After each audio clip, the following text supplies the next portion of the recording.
বিনা টাকায় বিনা খরচে কিভাবে পেঁপে চাষ করবেন সেই। এখানে আমরা মরিচ সাথী ফসলের হিসাবে মরিচ আমরা করছি।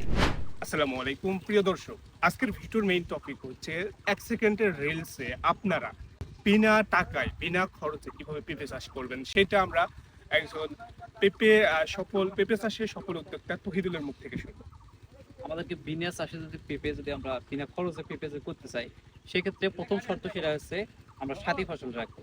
এই জমিতে দেখানো যাচ্ছে যে এখানে আমরা মরিচ সাথী ফসলের হিসাবে মরিচ আমরা করছি।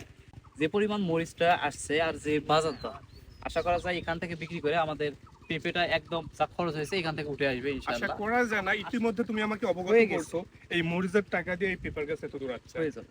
তো আপনারা অবশ্যই আপনাদের যদি এইটুকু উঁচা বেলে দোআঁশ মাটি থাকে, আপনারা এই পেঁপে চারটা যদি চাষ করেন, তার সঙ্গে আপনারা সাথী ফসল হিসাবে মরিচ আছে, অ্যানাদার যে ফসলগুলো আছে সেগুলো তুমি তুই একটা বলতে পারো। যেমন আমরা চাইলে পালং শাক করতে পারি, আবার চাইলে পুঁই শাক আমরা দিতে পারি, আবার চাইতে কলমি শাক দিতে পারি। এছাড়াও আমরা গাজর চাষ করতে পারি, সেটা সিজনাল। আর আদারওয়াইজ আমরা যেগুলো বললাম এগুলো করতে পারি। আচ্ছা, তাহলে আমাদের বিনা পুঁজিতে অর্থাৎ বিনা খরচে আমরা এই পেঁপে চাষটা করতে পারতেছি। আপনারা সাথী ফসল হিসাবে এই অ্যানাদার চাষগুলো করতে পারেন। আপনারা অল্প একটু জায়গাতে, যেমন 10 শতাংশ 20 শতাংশ জায়গাতে আপনারাও করতে পারেন।